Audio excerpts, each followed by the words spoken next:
So Hannon and them can tell you about this gig that we did at Constitution Hall, Charles, which I told Hannon it's probably the most consequential gig in my history with Trussel that I think we did. What year was that? Yeah, fall of '78. The beginning of the end.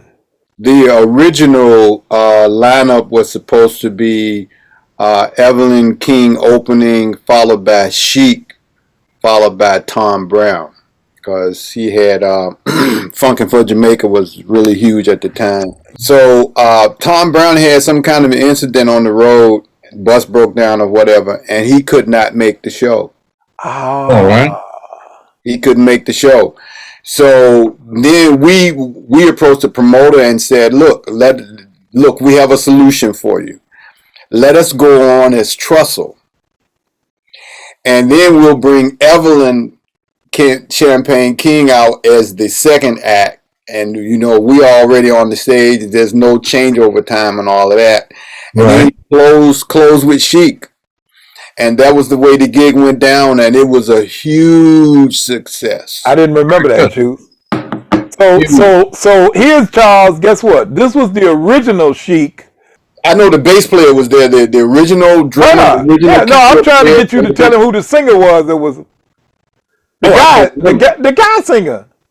Oh, yeah, okay. It was Luther Vandross was singing background vocals with Chic. Right. This was the first album when they had all the big hits, Good Times, all that. They were big. All right. Luther was singing background at that time. He was doing a lot of touring with Patty and a bunch of other folks at that time. Well, but you know, he sang on all of their stuff. He and Bernard and Niles were boys because of the change and all that other stuff. All right. So Luther was singing background, and they had the string players. It was the original Chic that really blew up. Right. Now Bernard, Tony Thompson, all of them. I was with them in the studio when they were producing the girls. We Are Family. What the girls' name? Sister Sledge. Sledge. I was there. Okay. So Charles, here's the way the gig goes. So Hannon just helped me understand why we were doing a full set that night, or why we did a set. So from all of our years gigging together on them 4-hour clubs and everything, we had amassed a repertoire like you all, which is we had 4 45-minute sets, and we knew which songs to end with, which songs to whatever. So for us to have hold on, Bill. We played for an hour and a half, took a 30-minute break, and then played the rest of the night.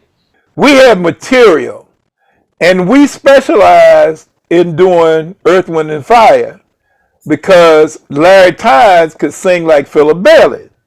Right. All right. And we had the horns. And we had the horns. Right. So one of the songs that we did you all about on trombone? Hannon played trombone. Hannon, that's right. He played the trombone. Yeah. So and he played trombone and then put the trombone down and played the guitar. And then played the guitar. Put the trombone and played and sing background too. They worked you like a slave, bro. They worked you, man. Yep. He was our go-to man. So, but look, Charles, we always tried to do songs that other people wouldn't do. Yeah. All right. We didn't always do all the Earth, Wind, and sounds that everybody else did, like Where All the Flowers Gone, stuff like that. Nope. We did I'll Write a Song for You, which allowed Larry Tynes to just soar and to do that thing, man. Yeah. Playing all those lines, those little lines that's in that song, man, that just made that song special. Yeah. All right. We were killing it.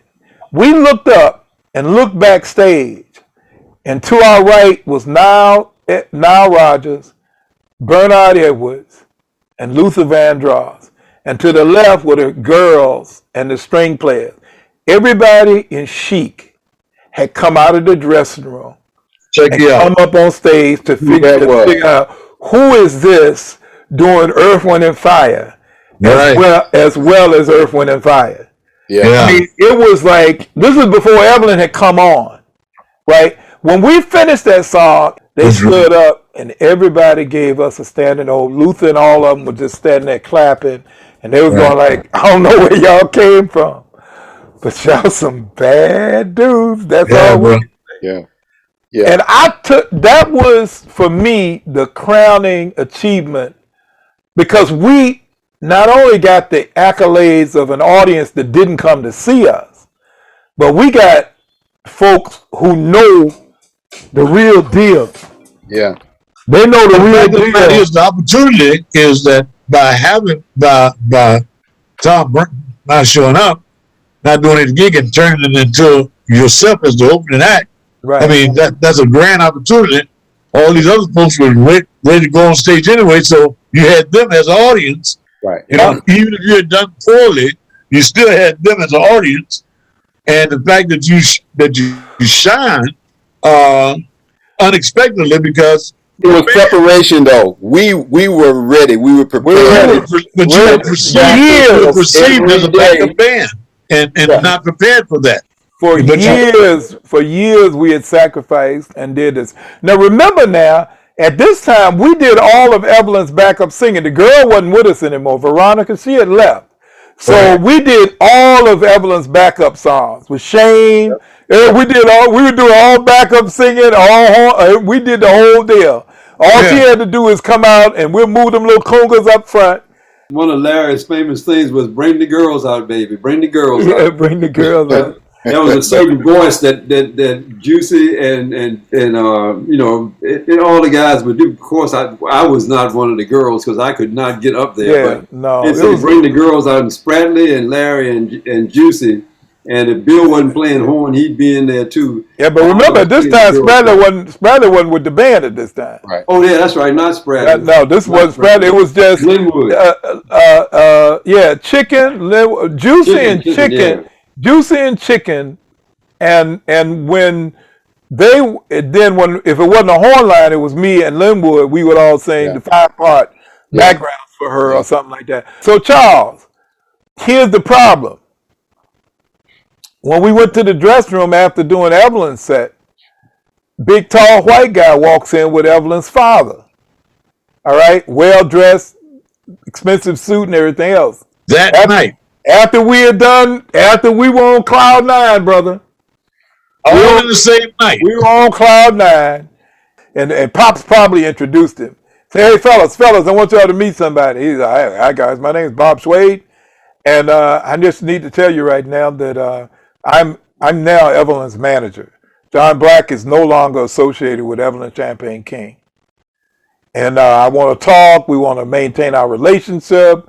We want to get things going. We need to set up an appointment for us to talk, and we're going to move forward with this thing, and we're going to make this thing happen, right? And we all looking at each other. Huh? Did we just? It's like. So did the previous management fight it or what? They couldn't. What are you gonna do? She was 16. She was a minor. When you're a minor, your mom and daddy can fire you. I mean, Right. She was a minor. Plus, Charles, there was a strong arm element to this too. Yeah. Okay. Right. It's like when the suits come in. I'm familiar with that. The henchmen are hanging around, and they say, I'm familiar with that. This is what's getting ready to happen.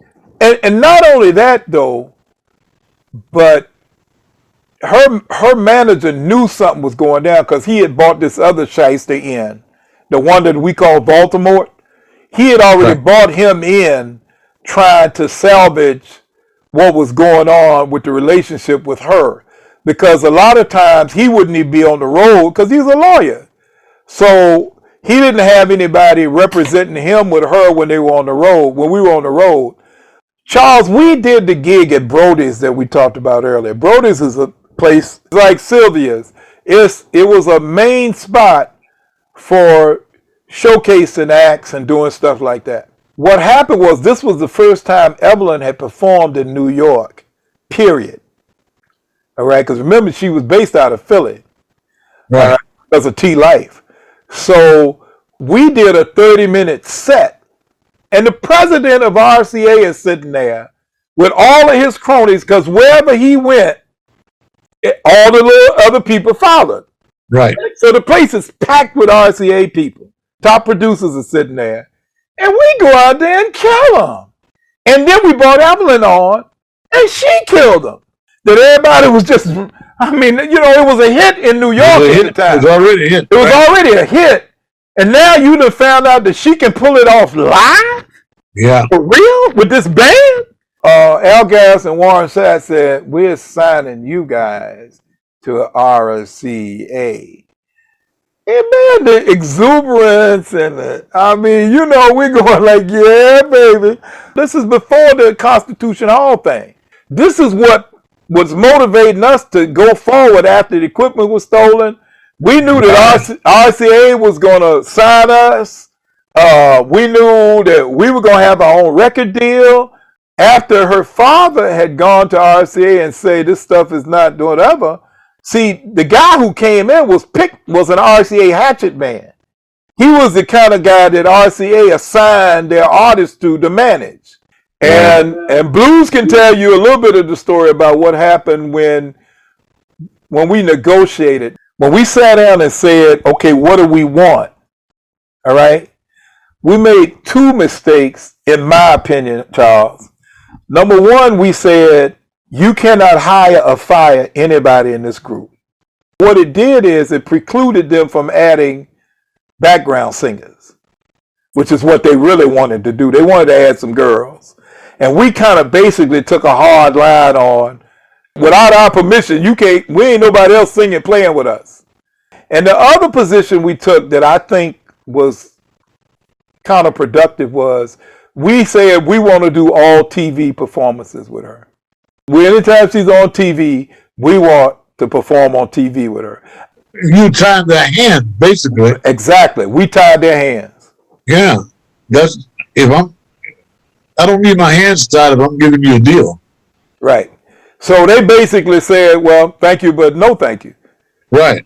Because y'all not going to be able to do all the TV shows where we're not going to fly you to California to do this or do that, or anytime she got to be on TV. Logically, it's simpler to just bring her and bring everybody. Yeah, well, after I look at it in hindsight, I kind of realized, Blue said to me one time, Charles, he said, Bill, where we made our mistake was, we didn't let you negotiate with Suede. We sent some other people from the band to negotiate who didn't know how to be flexible.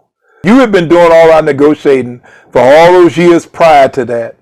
And in reality, we really should have had you talking to Suede about what we were going to do in the future. You remember saying that, Blue? Yeah, coming from that, when you send somebody, when you got a group of guys like us, right, and you pick two people and you tell them, you're going to tell them this, and you're not going to take no for an answer, then there's no negotiating. Yeah, that's the negotiation. You're tying the hands of the messenger as well as the people that you're negotiating with. So, now, I'm trying to get a deal with you, but the rest of the group is not there to say, oh, that's okay. Again, this sounds to me like you guys are trying to secure your position as her backup band rather than looking for an opportunity to secure your position as an act in itself. That as a recording artist, to me, that's the mistake. Yeah. Right. Well, and the other thing is, we were a little tainted because we did have a great deal of loyalty to her previous manager. John made a lot of sacrifices for her on her behalf that her father, and they just never understood where all that money went. So we had an allegiance to John, and we told John, we'll give you 1 year to find us a record deal. And we had confidence in John. Yeah, the other dude just came in and muscled John out of the way. So when he signed the record deal and everything, it wasn't John, it was him. Yeah. We didn't know this guy. We had never worked with him. He just came in on the scene towards the end of Evelyn's career. And then when we look up, he's the one calling the shots. And for whatever reason, when Evelyn got snatched from him, it broke his spirit. This is why I believe Hannon and Blues. I just believe it broke John's spirit. And so John... It happens all the time, bro. It happens all the time. And John just basically threw his hands up in there and said, whatever. So he basically let the other dude just take us from him. It happens all the time. The other dude brought Fred Wesley in to do the music. So see, the other side of that whole thing is, Charles, he didn't really produce our album. Fred produced our album. We ain't got no problem with Fred to this day. And we requested Fred. Said, we don't know what you have to do, but we want Fred Wesley. So go meet who you got to meet, whatever you have to do, but go find Fred Wesley and tell him there's this band from Virginia that wants him to produce their record. How many Trussel guys passed other than Larry? Just Larry and Veronica. They're the only two. Thank God it's still amongst the living. So everybody's still involved in the music then. Yeah. Hannon and Blues both have done a whole lot on their own outside of Trussel. Blues formed the Tunja band that became a staple here. Anybody else Blues? There was a couple of other reggae bands, but we were the main ones. We talked to Plunk the other night about how he introduced the Afrocentristic whole groove thing here in the area. Right. When he came back, and Hannon, you played with Plunky, right? I did. Hannon also played with Roy S for a while, Charles. Is that right? Is that right? Yep. About a year and a half. Doesn't surprise me at all. Doesn't surprise me at all. Hannon, so all of them. I learned a lot. I learned a lot about. That's where I got a lot of respect for what you were doing with Trussel, Bill, dealing with the Tunja band, because we had to share musicians. My drummer Ronnie Coates played with Plunky, right, and Juicy played with Plunky, and like you said, he played with Roy S. So lots of times it came to who is Blues going to show up with this time. So East Coast Entertainment. Nobody was really concerned about you being exclusive with them. They just wanted to book the band. So a lot of them were booking college gigs down at the oceanfront, up in D.C., at the Roxy, and different places like that. So they were constantly calling me. So here I've got gigs all during, and reggae was during the week. That made it another hassle because a lot of the guys were working jobs too. Right. So you got a gig way up, up at one of these colleges that's 2 hours away till 2 o'clock in the morning on a Thursday night, or Wednesday night, or a club in Richmond going bananas on Tuesday night, or something like that.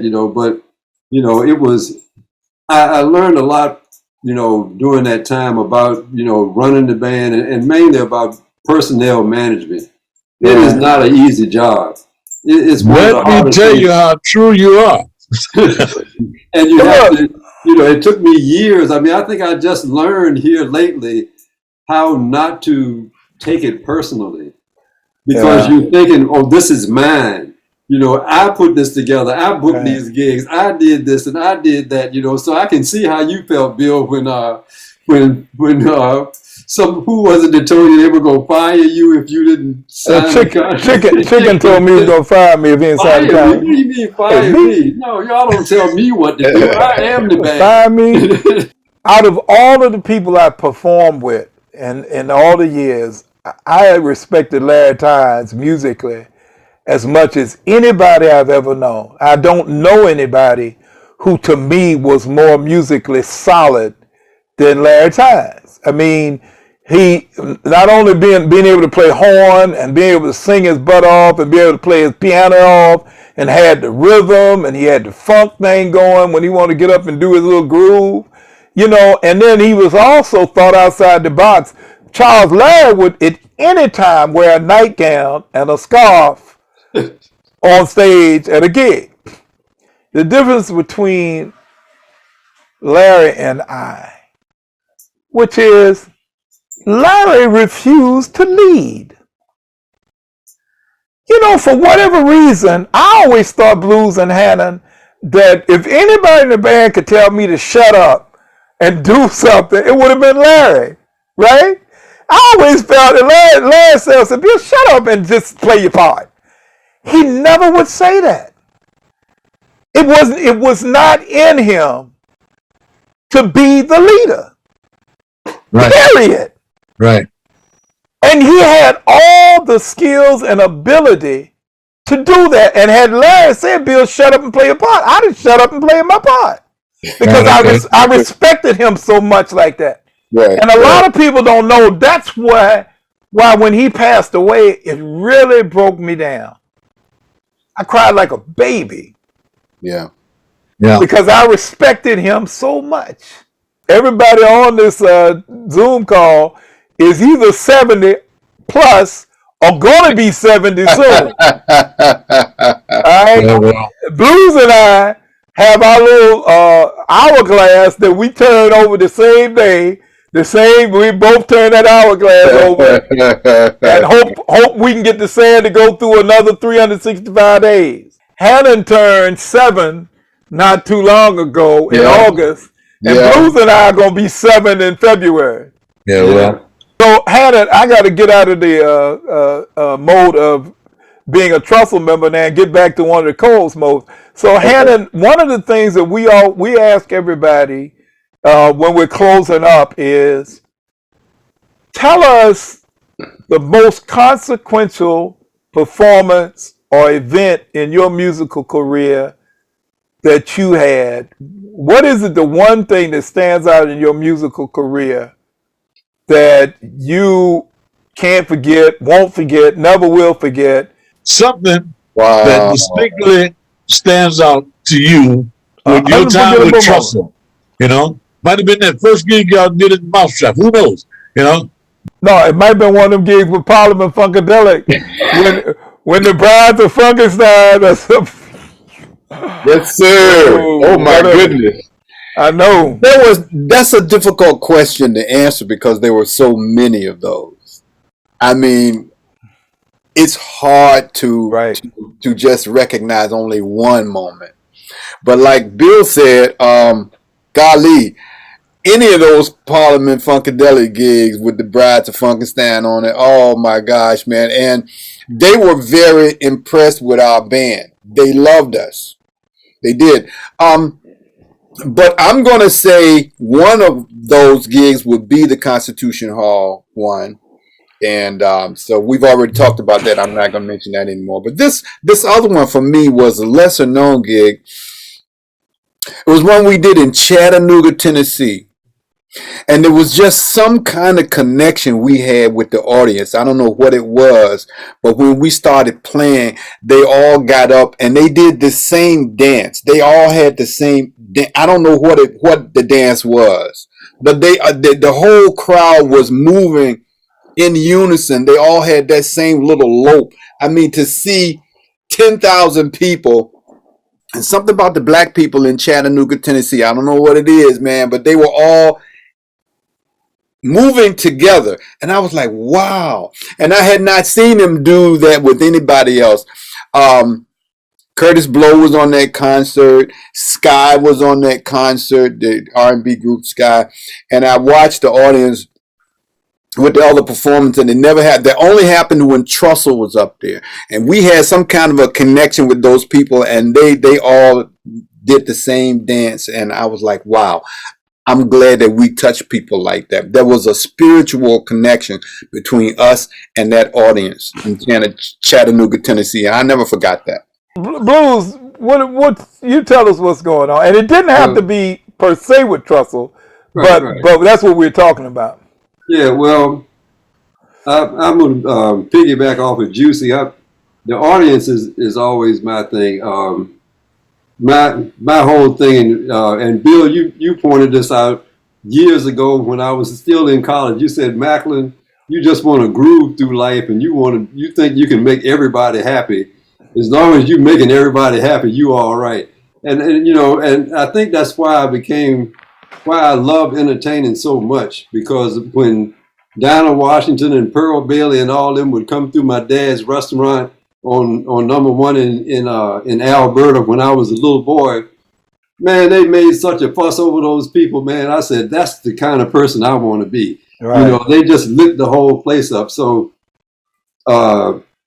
thinking about what Juicy said, and the one is, I've told people that this was the most memorable gig for me.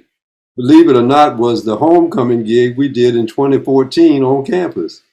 Just because it was so many people out there that I knew, and half of them I'm ashamed to say because I called everybody man and baby and all that stuff. I don't know names.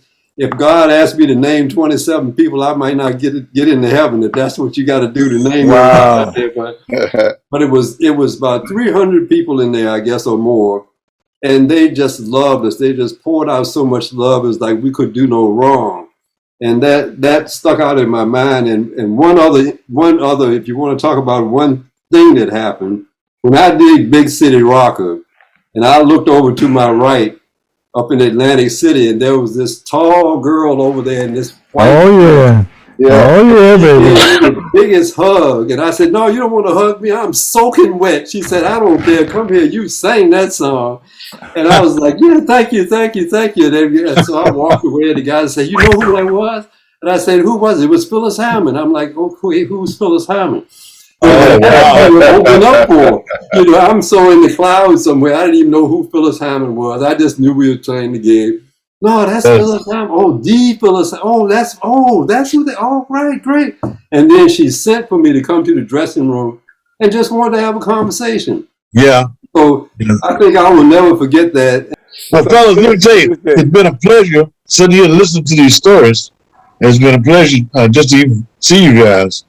What I'm looking forward to is sometime after COVID is over. Hopefully, it's going to be after Easter in springtime. We can all get together and do a 50-year-old handshake. There you go. So that is my hope that we can do that. And we're telling everybody here, we're going to try to do one of those on a Sunday evening picture things that, they did that famous picture they did in New York with all the jazz greats. Yeah. We're trying to do a similar thing here in Richmond where we get all the R&B cats from the 60s all the way through the 70s together on one particular Sunday afternoon or something, man. We're going to schedule it. We're going to schedule it. Everybody take a picture. This Let's Talk Music thing has been burning with me for a while. Joe Carter and my boy August Moon, they used to do a TV show in Richmond, mostly about politics and stuff. But both of those guys, I've always been very close to both of those guys. This kind of thing between Bill and I, it's kind of like the thing that they had between August and Joe. Yeah. And so when I look back on it, I'm going, that's what we need to do. So that's why I've been hounding Bill that we need to get started on it sooner or later. And I'm glad we did. We had some interesting conversation with interesting people. And I got to see some folks and recall some names that I had totally forgotten about. And I'm with you, Hannon. I can't name 27 people either. I got to sit down and take a while to research it right. And we did between Bill and I, we did come up with over 100 names of people that we've been reaching out to and doing this kind of gathering. And I appreciate your time. I appreciate you guys coming. I know how hard it is to get everybody scheduling, and busy people keep being busy. So I'm glad you guys are still busy. I'm glad you still love the music. So Blues and Hannon, man, thank you all for tweaking my memory. I'll be honest with you, depending on your perspective at the time, and depending on what you're paying attention to at the time, some of that stuff I was like, really? We did? Like Blues? Well, guys, thank you again very much for evening. Thank you, Charles. Because we did part 1 and part 2 all in one. That was great. I will be in touch again. All right. Thank you, man. Thank you, man. Have a good night. Thank you. All right.